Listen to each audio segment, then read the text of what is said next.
প্রতিষ্ঠানও থাকে, সমাজও থাকে, দেশেও থাকে। এই মধ্য সত্য ভোগী যারা, তারা আমাদের দুইজনকে বিভিন্নভাবে এই ফাঁক তৈরি করার জন্য, গ্যাপ তৈরি করার জন্য তাদের যে কর্মকাণ্ডই আমাদেরকে অনেক সময় অভিমান করতে বা আমাদের একজন থেকে আরেকজনকে দূরে সরায় রাখতে বাধ্য করছে।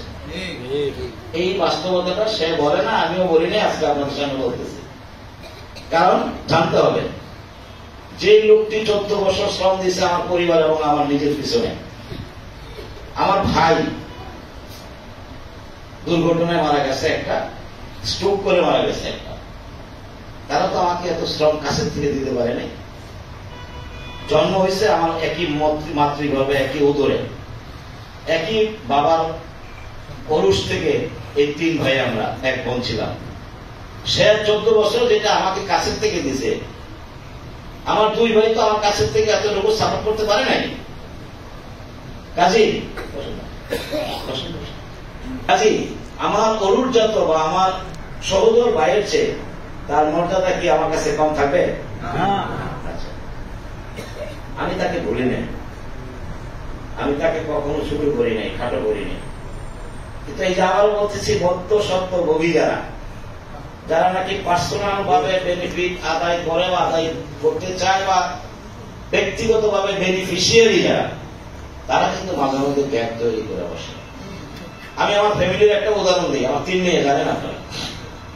আমার 3 মেয়ের মধ্যে মেজুটা দিনা আর একটু সহজ সরল থাকে, বড়রা একটু সহজ সরল, আর শুরুটা হয়েছে চালাক, ভদ্র এবং খুব চুপচাপ থাকে। এখন দিনা প্রায় ওই কোনার কসমেটিক ব্যবহার করবে, এবং সেটা কিভাবে ব্যবহার করে? কারণ দিনার কিছু ব্র্যান্ডেড কসমেটিক ব্যবহার করে কোনায়, তো সহজ সরল, ওইগুলির থেকে কাজের মেয়ে চুরি করে এটা দিনার ওয়াশরুমে রেখে, বাথরুমে রেখে, এই যে রাখে, আবার দিনার কিছু জিনিস নিয়ে তার রুমে রেখে পরিবর্তন করে আবার সেই কাজের মেয়েরে কিন্তু আবার তাদেরকে বোঝা দেয় যে আপনার শ্যাম্পু এমন জায়গায় দেখছি, এটা এমন শ্যাম্পু এমন জায়গায় দেখছি।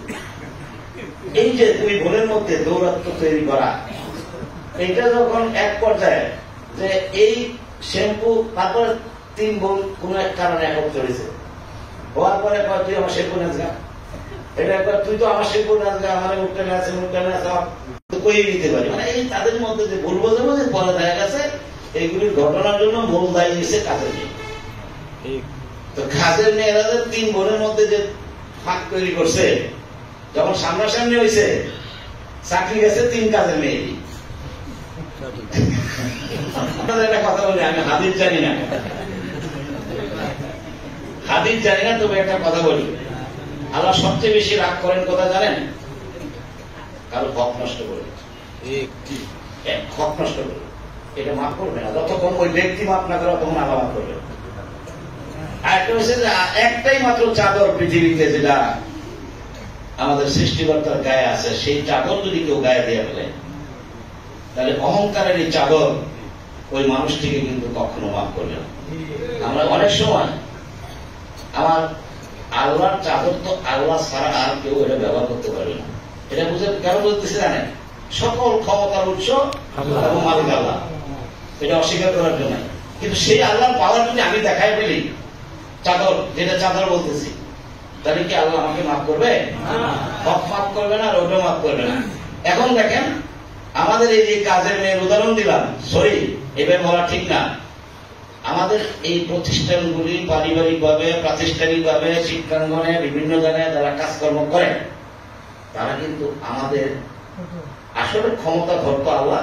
তারপরে আমরা এসে এই আল্লাহর দেওয়া ক্ষমতাটাকে আমরা হয়তো আল্লাহ আমাদেরকে এখানে আসলে দিছে। অর্থাৎ আমি একজনের এমডি, আমি একটা কলেজের সভাপতি, বা উনি একটা কলেজের প্রতিষ্ঠাতা সভাপতি, তো উনি তো একটা পাওয়ার দিছে আল্লাহ, এটা উচিত করে আল্লাহ দিছে তাকে পাওয়ারটা ব্যবহার করার।